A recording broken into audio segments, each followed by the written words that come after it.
오늘은 그 함석헌 선생님의 제자인 또 함석헌 사상을 또 기리는 CR연구소에서 소장을 맡고 계시고 또 함석헌 선생님께서 52년 전에 창간하신 언론인 CR의 소리 주필이시고 이제 목사이시자 교수이신 우리 박재순 소장님을 서울 북한산 자락 수유동 자택으로 찾아왔습니다. 이 박재순 소장님은 서울대학교 철학과를 졸업한 이후에 한신대학교에서 신학박사를 받고 한신대 연구교수 등을 지냈습니다. 그래서 이제 그 서울대학교 철학과 1학년 때 함석헌 선생님을 처음 만나셔서 1974년에 일어난 민청학년 사건을 5개월 감옥살이를 하고 나와서 한신대 편입한 뒤에 늘 함석헌 선생님 이제 강연을 찾아다녔다고 그럽니다. 왜 철학과를 가셨어요? 대학을. 그러니까 이제 그 나름대로 또 뭐 그 다른 좀 출세지향적인 이런 게 아니고 이제 철학과를 가신. 아니 제가 이 4살 때 소아암에 걸려가지고 그러니까 예. 어렵게 지냈는데 예. 또 어렸을 때는 집안은 이제 경제적으로는 조금 윤택했던 것 같은데 그래요. 아버지가 갑자기 또 예. 대전에 나와서 사업하시다가 예. 잘 안 돼가지고 예. 아버지도 돌아가시고 그런데 이제 아버지가 몇 살 때 박 소장님 연세가 몇 살 때 돌아가신 거예요? 9살 때요. 일찍 돌아가셨네요. 일찍 돌아가셨어요. 아이고, 뭐. 참 저는 15살 때 돌아가셔도 일찍 돌아가셨는데 저보다 훨씬 더 아버지를 일찍 여기셨네요. 그 특별히 또 아버지가 저를 아껴주셨다고 그럴까. 이제 사랑하셨다고 그럴까. 하여튼 좀 가볍게 생각해서 그랬는지 특별히 좀 이렇게 어떻게 친구처럼이라고 할까. 내가 그때 뭐 9, 8살 뭐 이렇게 됐을 때인데 아버지가 사업에 실패하시고 심한 병에 걸리셔가지고 병원에 입원하셨는데 병원에 이렇게 내가 그 초등학교 1학년 때 학교 오가며 그 대전 도립병원이었는데 그 병문 안에 이렇게 가면은 꼭 어른을 놓고 얘기하시는 것처럼 얘기를 하세요. 뭐 이렇게 돌아가시려고 그랬던 건지. 그래가지고 나는 아버지가 병 중에 있지만은 거기 오며 가며 코스모도 피어있고 풍광이 좋았는데 아버지가 그렇게 반가워해 주시니까 아버지랑 얼굴 보고 대화할 욕심으로 자주 들렸는데 나를 이렇게 좀 어른 대접하는 것 같으면서도 따뜻하게 이렇게 대하고 앞으로 어떻게 할 거냐는 그런 뭐 의미하는 것 같기도 하고 그 환영하는 분위기가 아주 깊어가지고 좋아했는데 먼저 이사하라고 해서 다시 고향으로 들어갔는데 못 오시고 돌아가셨어요. 그러니까 이제 그때 인생의 슬픔이라고 할까. 꼭 있어야 될 사람이 사라져버렸다고 하는 그 상실감이 너무 고통스러워가지고 정말 그때 9살 때인데 벽에 가지고 그냥 흠뻑 적신다고 할 정도로 자다가 그냥 꿈속에서도 막 우는 거예요. 울어가지고는 벽에 이렇게 젖고 뭐 친구들이랑 같이 저 냇가에서 물장난 하다가도 갑자기 생각하면 그냥 눈물이 막 쏟아지고 그 아버지에 대한 그리움이라고 할까 사랑이 컸는데 그렇게 하다가 또 어떻게 이제 다시 대전으로 초등학교 3학년 때 나와서 교회를 다니기 시작했는데 의지할 데 없고 가난해서 그랬는지 뭐 열심히 다녔어요. 그 새벽 예배 열심히 다니고 그 신앙이 아주 깊이 들어갔다고 할 수가 있는데 중학교 1학년, 2학년 이렇게 되니까 사춘기라 그런지 몸이 변해서 그런지 갑자기 그 죽을 것 같은 느낌이 막 오더라고요. 몸 못 살 것 같은 거야. 신체적으로도 그렇고 정신적으로도 그렇고 그래서 그때는 간절하게 정말 기도를 했지. 30까지만 살려주시면은 살아있다고 하는 것을 하나님께 살아있다고 하는 보람을 드러내 보이겠다. 또 그리고 30세까지만 살려주시면은 하나님의 사랑을 그때 예수의 사랑이지. 예수의 사랑을 세상에 알리겠다. 그 약속을 굳게 했죠. 중학교 1학년이야. 중학교 1학년 때. 그러면 철이 참 일찍도 늦었네. 너무 이제 아버지 일찍 돌아가시고 또 이제 신체적으로 또 그러니까 가난하고 너무 절박하고. 그럼 일찍 철학자가 되죠. 일찍. 그렇죠. 소년 철학자가 그리고 되죠. 또 이제 신앙 체험 돼서 한 중학교 2학년 때 산에서 무슨 부흥회 같은 걸 하는데 부흥회 할 때 뭐 정말 그때 체험은 하나님의 사랑이라고 하는 것이 내 마음속뿐 아니라 이 세상에 가득 차 있구나. 그런 느낌이 오더라고요, 강력하게. 그래서 사랑이라는 것이 이렇게 확실한 실제인데 왜 세상 사람들이 이걸 모를까? 왜 하나님을 모를까? 이 사랑을 모를까? 예수를 모를까? 그런 생각을 하면서 이제 나는 이제 이렇게 신체적으로 이러니까 목회자가 되기는 어렵고 다만 내가 할 수 있는 것은 생각할 수 있는 것은 할 수 있으니까 사상적으로 인격적으로 탐구를 해서 사상과 인격과 정신을 통해서 예수의 사랑의 복음을 세상에 알리겠다. 그런 신념이 있었지요. 그러셨구나. 예, 그래가지고 이제 뭐 영문학을 할까 철학을 할까 철학을 하려고 했는데 당시 또 목사님은 영문학을 권하시더라고요. 근데 그게 목사님이 마침 여기 상명여자대학교 교수도 하셨고 또 그 사모님이 서울대 저 영문과 출신이었어요. 그러니까 영문학을 하는 게 좋겠는데 이분들이 걱정하는 게 철학과 나오면 이게 좀 신앙이 좀 문제가 생길까봐. 뭐 그것도 있고 또 철학과 해가지고는 이제 철학보다는 영문학이 좀 더 높다 이렇게 생각. 지금 말씀하신 그런 점도 있을 수 있겠지. 철학이라고 하는 게 반기독교적인 뭐 그게 있을 수도 있는 거니까. 그럴 수도 있고 또 철학에서 먹고 살 길이 어디가 있겠죠. 그런 염려를 할 수도 있고. 그런 염려를 먼저 하셨던 것 같아요. 영문학이 더 이렇게 생활하는데 높다.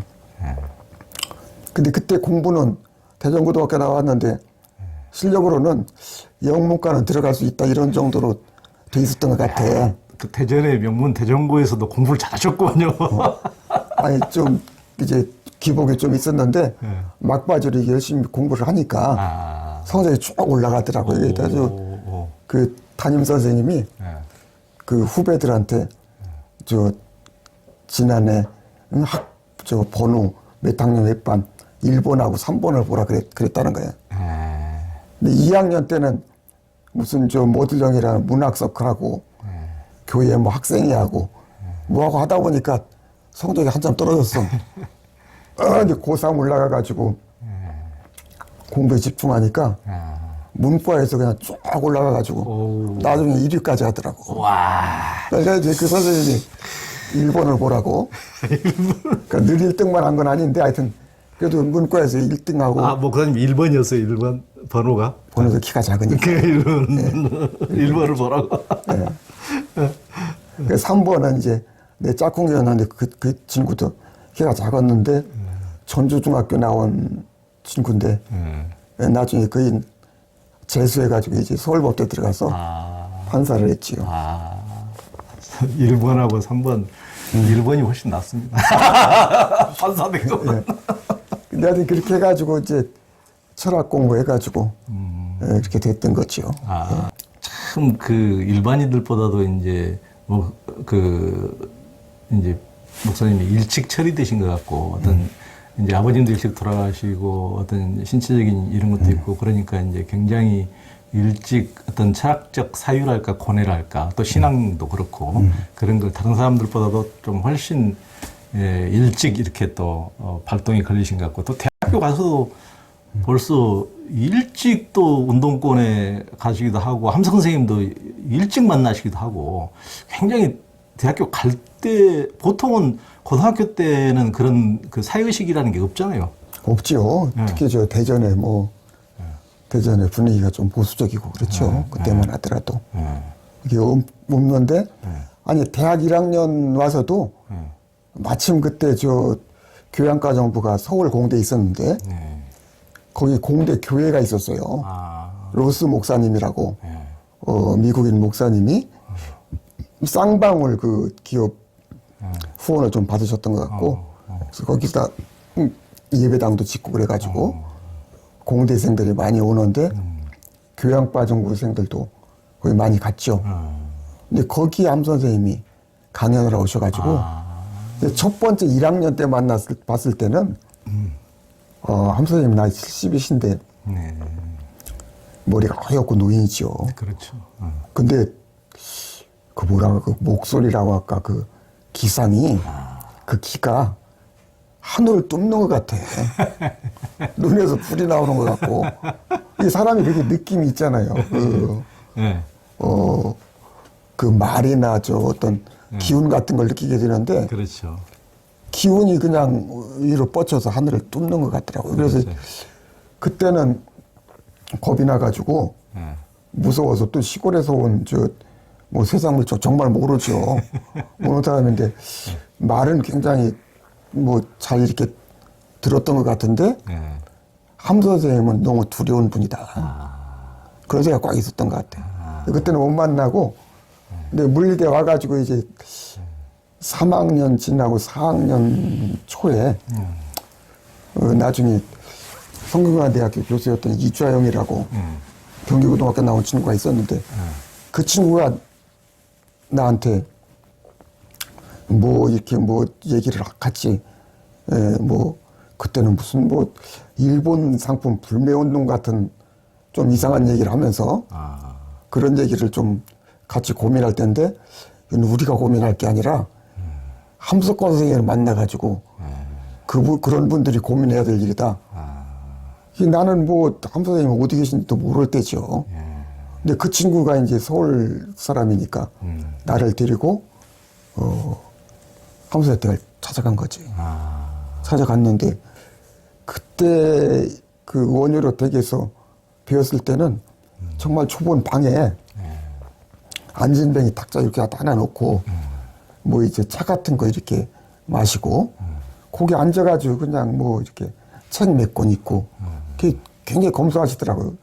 그 얼굴은 그때 가까이 이렇게 뵀을 때는 무서운 기운이 하나도 없는 분이야.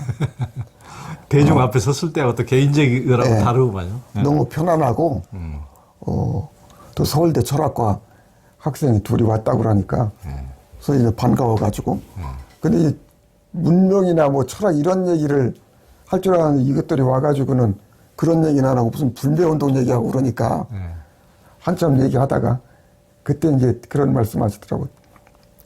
자기는 문명 공부를 했으면 좋겠다고 생각했다. 문명 공부를 하고 싶었다고. 사실은 뭐 체계적으로 문명 공부를 안 하셨는지는 모르지만은 그분 뭐 하시는 모든 말씀이 문명 비판이고 문명에 대한 대안을 제시하는 거죠. 그렇죠. 그래서 이제 그 얘기를 하셨던 것 같고 그런데 나중에 이제 불매운동 얘기는 장 선생과 만나서 의논해보라고 하시더라고요. 답변하기가 뭐 하시니까. 장준호 선생이랑. 장준호 선생님. 그 얘기로 끝났는데 그 친구는 이제 그 이후로 함 선생하고 아무 인연이 없는데 나만 이제 그때 함 선생님 그 인상이 깊어가지고 함 선생님 뭐 성경 공부반, 그 장자 공부반 그런 데 다니면서 공부하기 시작했죠. 박 목사님이 이제 1980년 전두환 정권에서 한우레 사건으로도 2년 반 넘게 옥고를 치렀다고 알고 있는데요. 이제 김대중 정부에서 이제 박 목사님이 한우레 사건 때문에 옥고를 치른 것을 민주화운동으로 인정받아서 민주화운동 유공자로 표창까지 받았는데 또 2015년 박근혜 정권의 양승태 대법원장 시절에는 한우레 사건으로 서울 고등법원과 대법원에서 다시 유죄 판결을 받아가지고 2기 진실화해위원회에 한올해 사건에 대한 진실 규명을 신청했고 지금 그 결과를 기다리고 있다고 들었는데요. 한올해 사건이 뭐고 지금 어떻게 돼가고 있어요? 그 한올해 사건은 대전에 있는 그 기독교인 모임인데요. 중고등학생들이 여러 있었고 대학생이 몇 있었고 또 교사들이 몇 있었던 작은 뭐 신앙 공동체라고 할 수 있는데 뭐 주일날 뭐 예배 보고 또 성경 공부하고 그 친교를 나누던 그런 모임이었죠. 그러니까 그러면 목사님이 어디 방학 동안에 내려가서 어떻게 같이 하신 겁니까? 그러죠. 76년도에 이제 내가 척추 수술을 크게 받아가지고 그때 한신대에서 공부하다가 대학교 몇 학년 때? 예, 그 서울대 졸업하고 한신대 대학원 한신대 이제 편입해서 아직 대학원이 아니라 이제 학부했을 때인데 그때 이제 자꾸 허리가 아파가지고 갔더니 서울대학병원에서 수술해야 된다고 그러더라고요. 40 넘으면 이제 못 걷는다. 척추가 자꾸 휘고 있으니까. 그래가지고 척추 수술을 받았는데 뭐 굉장히 큰 수술을 받았죠. 그렇죠. 엄청난 수술을 받았죠. 네, 그래서 받았고 또 받는 과정도 어려웠지만 끝나고 나서 10달 동안은 기부스하고 누워 있어야 되는 거야. 근데 그거는 정말 감옥살이보다 훨씬 혹독한 거예요. 그러니까 말도 이게 막 그 사지에서 사방에서 잡아 이렇게 느리는 이렇게 막 했다면서요. 그거 이제 수술 받기 전에 전에 이제 저 양 다리에 무슨 뭐 핀을 박는다 해도 다리에다 어떻게 핀을 박나 그랬더니 이 정형외과 의사들은 정말 박더라고.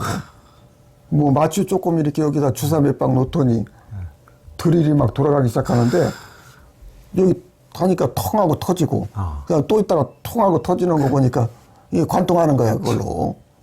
여기 양쪽에다 이렇게 해놓고 나서 아래로 줄을 달고 머리에다가 관 2개 씌워놓고 핀을 또 박는다고 해서 4개인가 몇 개를 박아놓고 나서는 위로 뭐 잡아당기고 아래로 잡으니 그걸 한 달 이상 그렇게 했죠. 그 수술을 받았는데 그 과정도 어려웠는데 이게 휘는 척추를 뭐 이렇게 다 이렇게 열어가지고는 다시 봉합해가지고 이렇게 펴놓고 세막대기를 집어넣는 거니까 이게 안정되려면은 10달을 누워 있어야 된다는 거야. 기부스하고. 그게 뭐 머리에서 허리까지 기부스하고 대전에 누워 있는데 이제 고등학교 친구였고 서울대 사대 나온 교사였던 홍성환이라고 하는 친구가 있었는데 그 친구하고 또 대학 1학년 때 만났던 그 선교 활동을 했던 홍우표 선생이라고 하는 분이 신방으로 왔더라고요, 대전에. 그 대전 집에서 누워있을 테니까. 그분들이 와가지고 같이 얘기를 해서 친해져가지고 내가 움직일 수 있게 됐을 때는 또 방학 때는 대전에 이러면 그 사람들하고 이제 같이 만나고 신학 공부하니까 이제 신학에 대한 얘기도 하고 또 성경 얘기도 하고 설교도 하고 그러면서 이제 사귀었는데 그 모임은 내가 보기에는 정말 순수하고 순진한 모임이에요. 그냥 순전히 신앙으로 모였던 그런 사람들인데 2가지 문제가 생겼던 거예요. 그때 이제 박정희 죽고 전두환이 집권하는 과정에서 5.18 광주 그 항쟁까지 일어나고 이런 과정에서 이제 전두환을 욕하는 사람들이 나타나기 시작한 거예요. 그 모임 안에. 나도 이제 한번 수련을 했는데 1981년 1월에 저 경기도에 당시에 원경서 선생님이라고 그렇죠. 풀무원을 그때 만드신 분이죠. 그분 계신 곳에 거기서 이제 수련을 하는데 내가 수련회 할 때 성경 공부 시간에 마가복음 5장에 군대 귀신 나오는 게 있어요. 군대 귀신 누가 걸렸는데 예수가 와가지고 군대 귀신을 몰아냈다. 군대 귀신이 뭐 돼지떼 속으로 들어가가지고 같이 돼지들과 함께 뭐 호수에 빠졌다. 그 얘기 나오는 건데 그걸 가지고 얘기를 하면서 우리나라가 군대 귀신 걸린 것 같다. 응? 국민을 보호해야 될 군대가 어떻게 국민을 저렇게 살육을 하냐.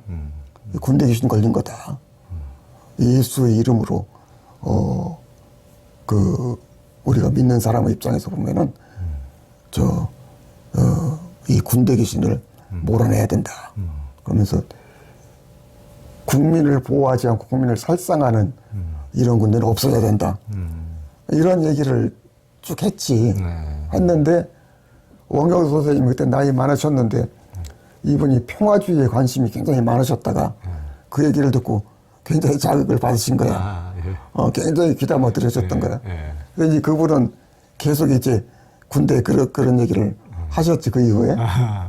근데 이제 그거하고 다른 하나는 이제 공동체적으로 사람들이 모이니까 이 자본주의 사회가 이게 문제가 있다.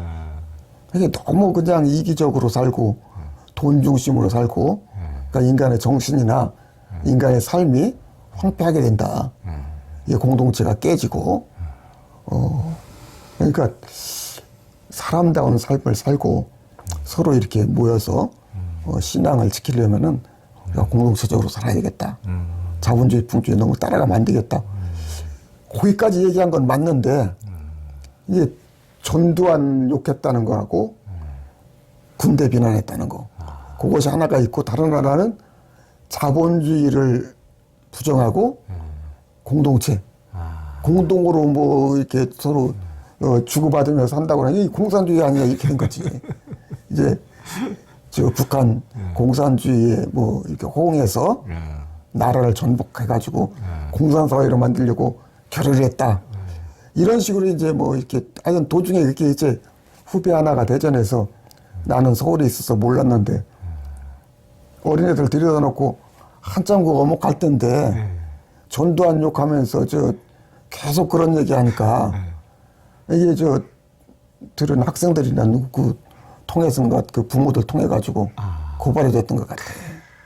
그러니까 이제 전두환 욕하고 뭐 광주 사태 관련해서 욕하니까 우선 이게 걸린 건데 잡으려고 하다 보니까 이제 무슨 공동체 얘기했다고 그러는데 이게 문제가 있거든.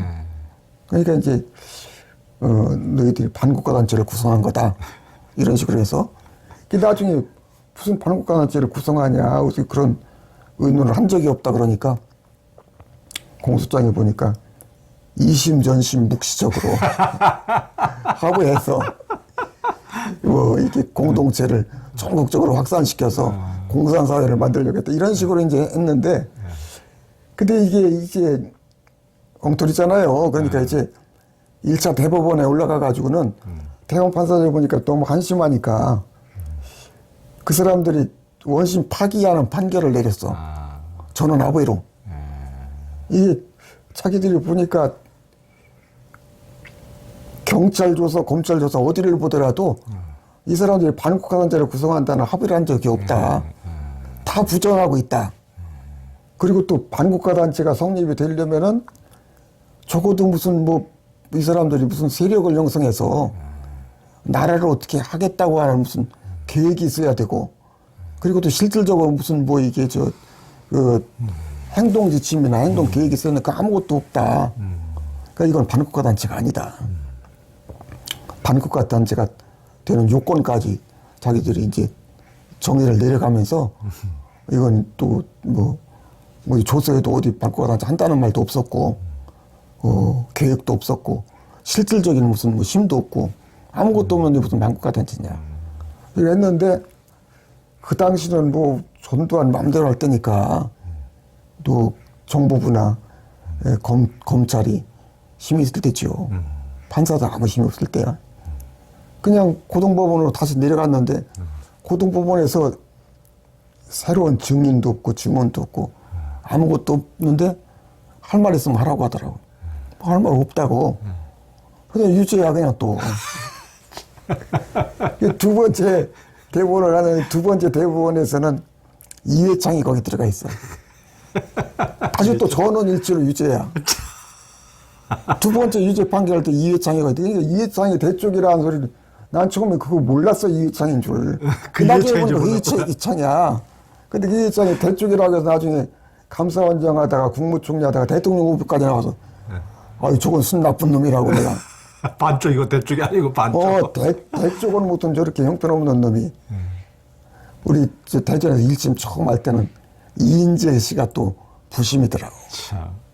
이인재는 젊으니까 이제 뭐 그런 사람이 힘이 없지요. 힘이 없긴 없지만은 하여튼 그런 세상을 살았던 거지. 근데 하여튼 이 김대중 정부 들어와가지고 민주화운동 유공자라고 한일호 사건으로. 그러니까 그때 유죄해가지고 2년 반이나 옥고를 치렀어요. 그렇죠. 그러니까 몸도 불편하신가 웬만하면 그렇게까지 많이 안 가도 텐데 그래 올해도 사셨네요. 야. 아니 근데 조사 단계에서부터 처음에는 이제 뭐 고문이라고 아까 8일 동안 잠도 안 자고 그러더라고. 그런데 자기들 내용이 없으니까 이게 나보고 그러더라고. 당신은 관계 없다고 그러고 서울 가라고 그러더라고. 근데 내가 나이가 많은 사람에 속하고 다 어린 후배들인데 이게 어떻게 뻔한 사건이고 뻔한 걸 알면서 또 내가 가가지고 무슨 뭐 민중신학이니 해방신학이니 이런 얘기도 했고 또 뭐 어떻게 보면은 반정부적인 얘기는 내가 많이 했는데 후배들 어떻게 그렇게 놓고 그렇게 할 수도 없잖아요. 근데 이제 그래서 이건 그런 거 아니다. 그건 이 사람들 죄 없다. 하고 나가도 같이 나가야지. 이렇게 했는데 1심에 보니까 구형이 10년이더라고요. 그러니까 이제 공소장에 보니까 이 사람들 가난한 사람이고 불운한 사람이고 그래가지고 평소 불만을 품고 있다가 뭐 무슨 그런 식의 2심 전심 묵시적으로만 했다고 하고 타심통으로 다 판결을. 그래서 나 이건 정말로 나쁜 놈이다 해가지고 이제 대전 형무소지요. 대전 교도소에서 그 교도관들한테 이건 검사나 얘기하는 게 너무 엉터리로 했다고 그런 얘기를 하니까 그 교도관이 와가지고 그러더라고. 대통령께 탄원서를 한번 쓰라고. 근데 전두환한테 내가 그 탄원서를 쓰고 싶은 데가 정말 없더라고. 그래서 내가 그 사람 탄원서를 쓰라고 이제 나를 좀 딱하게 생각해가지고 잘 걷지도 못하고 그러니까. 그래서 내가 대통령한테는 내가 탄원서를 쓸 생각이 없고 판사한테는 쓰겠다. 그래가지고 오랫동안 갇혀 있으면서 답답하잖아요. 답답하고 화가 나고 글 쓸 기회도 없고 그러니까 만리장서를 정말 썼지. 판사한테. 검사 정영식이가 직권을 남용하고 그래서 지금 법을 가지고 불법적인 뭐 반인권적인 범죄를 저지르고 있는 거다. 그래서 검사를 고발하는 이 사실이 이게 얼마나 엉터리인지 하고 판사가 법에 따라서 우리를 보호하고 검사를 처벌해라. 나도 이제 그게 꼭 그렇게 될 거라고 생각한 건 아니지. 뭐 지금 세상이 판사 마음대로 하는 세상 아니까. 그러나 누구한테 그걸 누구한테 얘기를 하겠어. 그래도 그 권한을 가지고 있는 사람은 판사거든. 판결하는 사람은 판사고. 그러니까 판사가 양심이 있으면은 법에 따라 양심을 가지고 판단을 하면은 우리 억울한 형편을 바르게 당신이 판단해라. 그런 압박을 하기 위해서 이제 한 건데 재판장이 나가보니까 재판할 때마다 함석헌 선생님하고 안병호 박사님하고 다 그런 분들 오시더라고. 그럼 뭐 사람들이 그냥 대전 지역에 엄청 많이 오는 거야. 그래서 더 찍겠네. 함석헌 선생님이 재판 중에 안 오셔야 되는데. 검사는 보니까 이제 그뿐이 아니라 이제 안병호 박사 같은 경우는 해외에 또 네트워크가 많잖아. 그러니까 뭐 어디 CNN인지 어딘지 하여튼 뭐 미국에서 뭐 요란한 무슨 촬영팀이 오고 대단하게 온 거야. 그러니까 놀래가지고 검사가 재판 끝나면 검사가 나가지를 못하는 거예요. 겁나가지고. 못 나가고 나보고 왜 이렇게 외국인들이 많이 왔냐고. 근데 이제 판사들은 불쌍한 것이 주심 판사가 옆에 이제 이인재랑 이렇게 앉아 있는데 고개를 못 드는 거야. 판사들이. 부들부들 떨어요 정말로 보니까. 왜 그래? 검사가 왕이야 그때는.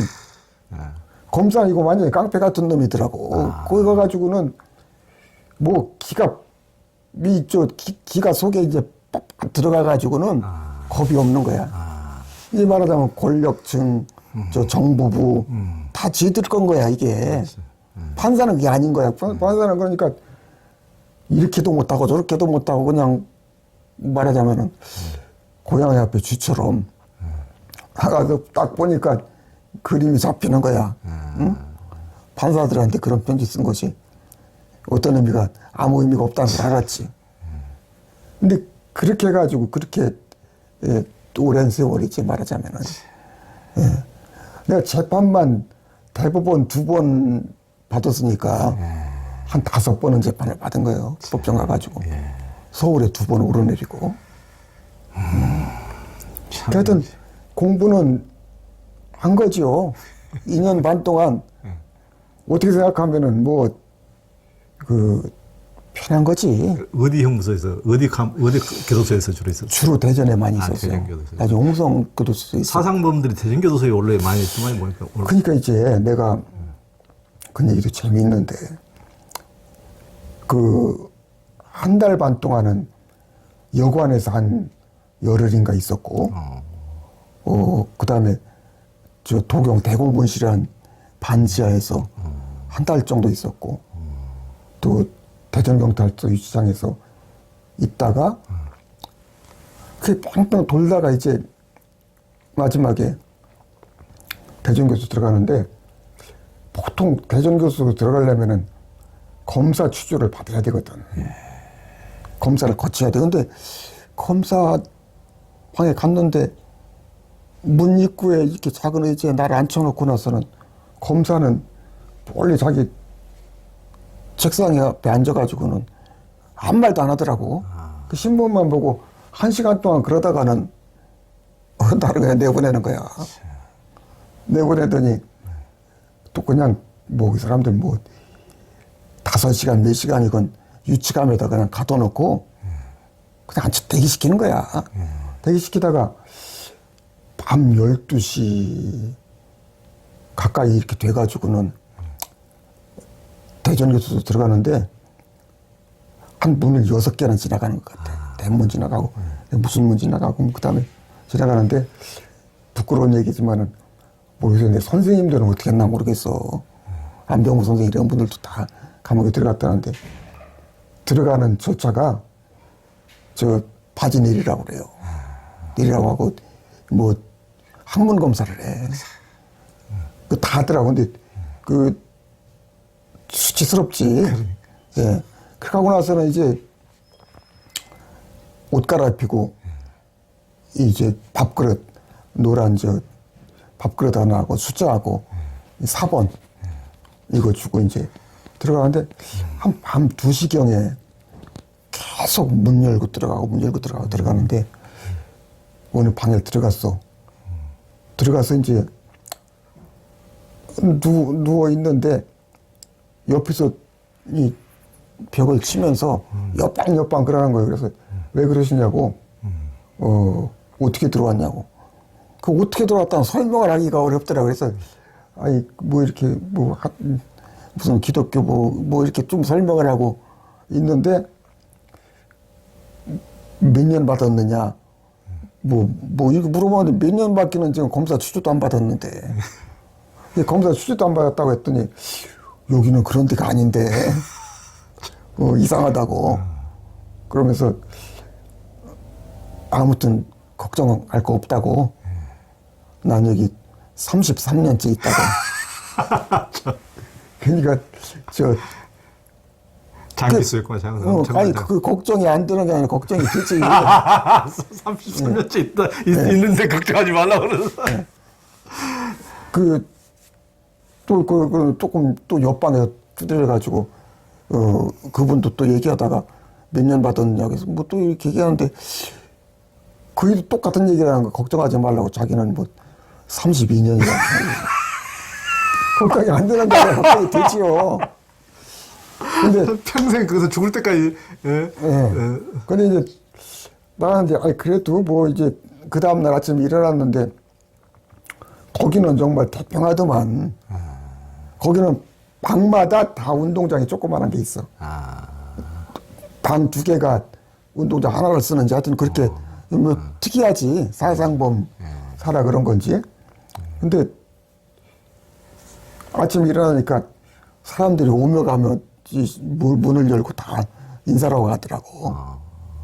근데 본 바탕은 얼굴이 좀 흉악스럽게 생겼던 사람인 것 같은데 그래서 오래 살아서 그런지 나중에 그분들 얼굴을 이렇게 떠올리면서 이렇게 생각을 해보니까 스님 같다는 느낌을 받았어요. 머리 빡빡 깎았고. 국립 선방에서. 선방이지. 네, 국립 선방에서. 여자 접촉 안 하지. 무슨 뭐 돈 걱정 안 하지. 세상 걱정 아무것도 안 하지. 그냥 오로지 갇혀가지고 선수행만 하는 사람들 아니야. 그러니까 스님 같다는 느낌을 받았고. 근데 나를 보고 나서 내가 젊은 사람이니까 운동하라고 뭐 공도 주고 탁구채도 주고 뭐 거기 간수는 아무것도 관여를 안 하더라고. 그냥 지켜보기만 하는 거야. 근데 이제 가서 이제 공놀이를 하고 그러는데 그 양옆방에 있던 사람이 김명수를 아느냐. 김명수는 이제 성균관대 나와가지고 한신대 같이 공부했던 선배거든. 근데 마침 내가 한국신학연구소에 본식작으로 있는데 내가 먼저 들어갔고 그 다음에 이번에 간사로 그리 들어왔어. 같이 아주 다정하게 근무하다가 내가 여기 들어왔으니까 잘 알지. 그러니까 아이고 저 한신대에서 같이 공부했고 지금 한국신학연구소 간사로 일하고 있다고. 나랑 같이 일하다 왔다 그랬더니 이분들이 감동해가지고 거기 같이 있었다는 거야. 또 전병생을 하느냐. 전병도 한신대. 그 사람들도 이제 간첩단 사건으로 무슨 저 일본의 유학생 간첩단 사건에 연루돼가지고 그 재판으로 5년형 받고 살다 나온 사람들이거든. 그러니까 이제 김명수나 전병생이나 가까운 친구들인데 친구들이고 지금 나와서 어떻게 지내고 있다. 그런 얘기를 하니까 이분들이 막 그때 느낌으로는 울라고 하는 것 같아. 그 사회랑 뭐 30여 년 동안 단절된 사람들인데 내가 들어와서 사회 얘기를 해주니까. 근데 또 뭐 있으니까 또 옆방이 그게 6사라고 하면 5사는 이제 학생들 모인대야 거기는. 근데 어떻게 내가 들어왔다는 걸 알고는 대전고등학교 후배들 또 충남대학교 다니는 사람들 또 그쪽에서는 이제 오래 있었으니까 막 앞뒤로 다니면서 설치는 친구들이 있거든. 그런 친구들이 내 이름을 불러가면서 그냥 자기들 거기 있다고 소리 지르고 막 고함 지르고 그러니까 이게 뭐 또 그런데도 그런 자리에서 내가 무슨 또 이게 위축될 수도 없잖아. 뭐 그래서 그러냐고 하고 인사하고 이렇게 나누는데 하룻밤만 지내고 다시 그 사사라는 데로 옮겼는데 사사라는 데는 가서 또 봤더니 전국의 조폭두목들 다 모여있는데 정말로 저기 누구 김태촌이라는 사람은 동부 서부 사사 나는 동부 사사인데 나중에 보니까 칠성파 두목인 이강환이라고 그 동부 사사에 같이 있었어요.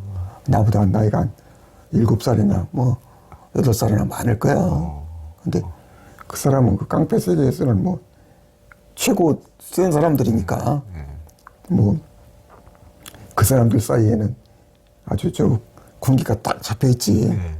그랬는데 나 같은 사람은 굉장히 애매한 거야. 목사라고도 하고 준목이라고도 하고 이게 뭐 강찬자기보다 후배인데 그러니까 애매하니까 길에서 만나면은 나한테 격려하고 가더라고. 격려하고 가? 그 깡패 두목이? 그럼 이강한 격려 같은 사람. 그래서 나도 인사를 했지. 그런데 그런 사람은 세가지고 한 번은 보니까 부산 지역에 다장하고 있는 거야. 카바레 같은 데를 하고 있는데 조용필이 대마조 사건으로 먹고 살 길 없을 때 그 사람들 밑에서 먹고 사는 거야. 노래하면서. 그러니까 이제 오래전부터 조용필이 온다고 했는데 그 사람이 그러고 다녔거든. 근데 정말 조용필이 뭐 박상규 또 그다음에 김성이라는 그때 미스코리아 출신 뭐 가수 대여섯 명 데리고 거기 왔는데 나야 이제 못 나가니까 방에서 이제 지직거리는 스피커로만 들었는데 뭐 이강환 씨가 지도반장도 아니지. 괜히 그러니까 힘이 있으니까 뭐 완장 타고 돌아다니는 거지만은 근데 조용필이 굉장히 겸손하더라고. 내가 밖에서는 형님이라고 이렇게 부르는 분이라고 여기 대전교수도 지도반장으로 계시는 뭐 누구 얘기하면서 하는데 이 노래 부르는데 조용필이 정말 목에서 피나게 부르는 것 같아. 그 교도소에서 공연을 한 게 공연을 한 거죠. 공연을 한 거구나. 공연한 이문 거죠. 공연을 해? 그렇지. 예. 그 이강환이 오라고 하니까 5곡을 내리 부르는 거야. 그 보통 어렵잖아요. 그렇죠. 피나게 부른다는 느낌을 부를 정도로 부르더라고요. 이제 뭐 그렇게 그랬겠죠. 조용필도 나중에야 뭐 두려울 것도 없는 자기 위상을 갖기도 했지만은 어렸을 때야 그렇지. 나이 20살 뭐 몇 살 먹었을 때야 또 대마초로 걸려가지고 사회활동을 못하고 밥벌이도 안 될 때는 그런 데 가서 말하자면 노래하면서 먹고 살았던 거지.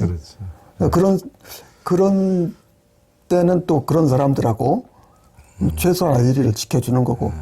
조용필은 내가 보니까 그런 거는 깨끗하게 한 사람 같아 보니까. 사람이 됐구만. 된 거죠. 누구한테는 그래를 지키고. 그걸 잘 지키고 오면서 흐트러지지 않고 자기 세계를 이뤄간 사람이니까. 근데 뭐 하여튼 5곡을 내려 부르는 걸 보고 나서는 이 사람들도 나름대로 이 힘이 있다 이런 생각을 했지. 근데 이강환이라서 나중에 이제 신문 보니까 교주소를 못 벗어나더라고 이 사람이. 계속 나갔다 들어오고 계속 나갔다 들어오고 계속 나갔다. 그러니까 그것도 이상해. 그렇게 교주소 들어갔다가 나가면은 근거지를 잃거든 보통.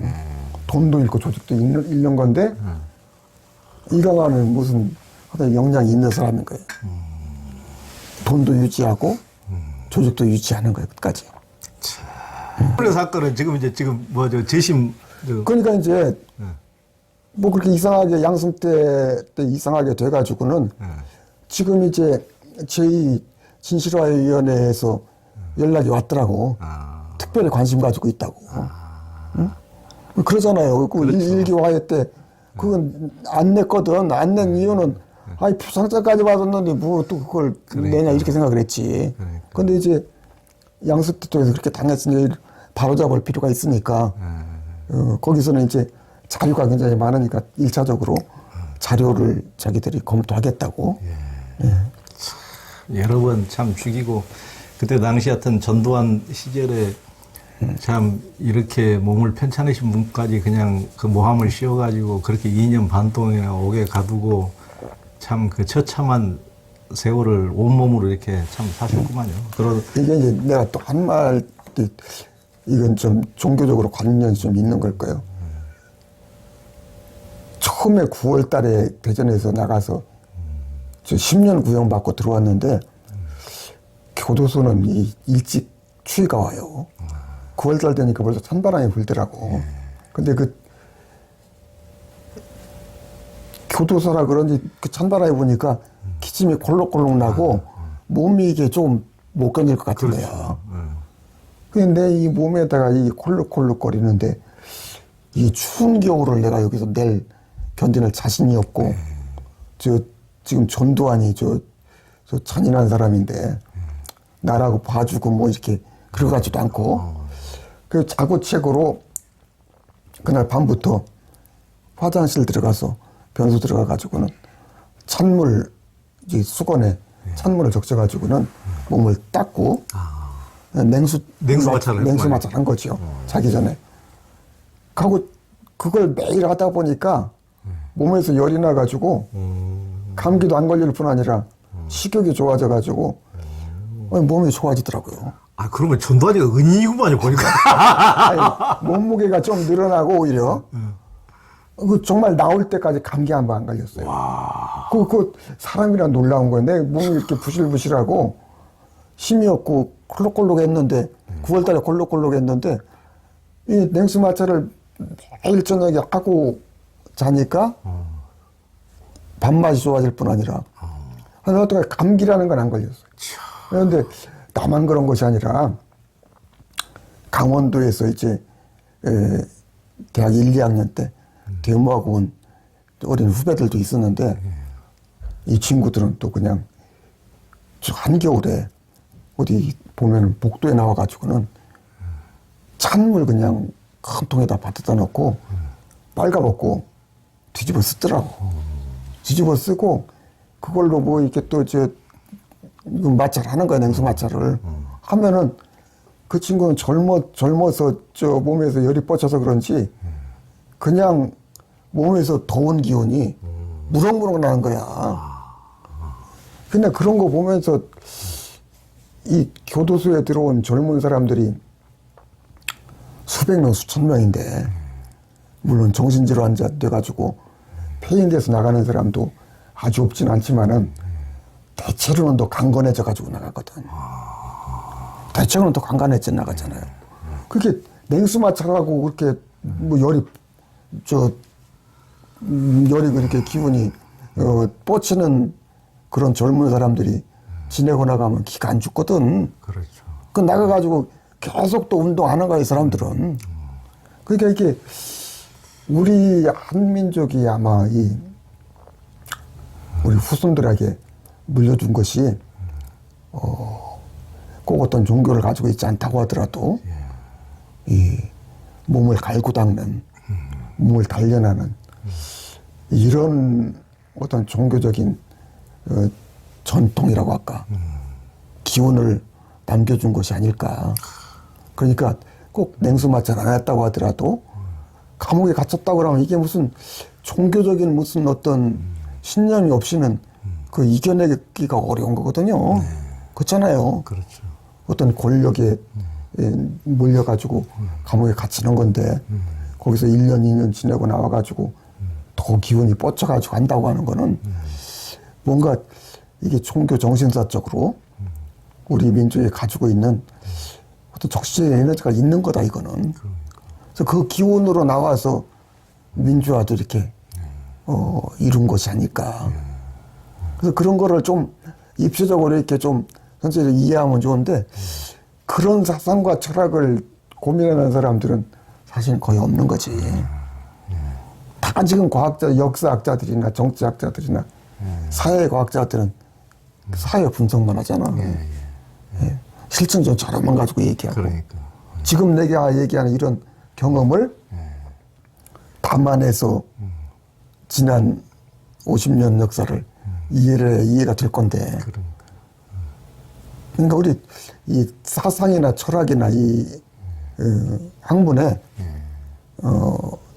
좀 방법론에 좀 문제가 있는 거지. 그러니까 책에서도 이제 실증사학에 대해서 문제점을 좀 많이 짚어주셨는데 그런 것 같아요, 진짜. 뭐 어떤 목사님 같은 경우도 그 어렸을 때 아무래도 오래 못 살 것 같아서 30살까지만 살게 해주면은 정말 하나님을 증명해드리겠다, 사랑을 이렇게 자기 증명하겠다고 그렇게 하셨을 만큼 그렇게 스스로 이제 함석 선생님도 한떨기 연약한 꽃이라고 그러셨잖아요. 그죠. 그렇게 한떨기 연약한 꽃처럼 이렇게 했는데 거기서 오히려 감옥에서 더 강인해져서 나오셨고요. 그러니까 지금 70 넘어서까지 나름 이렇게 건강하게 사신 것이지. 건강한지는 모르지만은 하여튼 내 신체 조건에 비해서는 잘 견뎌내는 거예요, 아직까지. 그러니까. 견뎌내는 거야.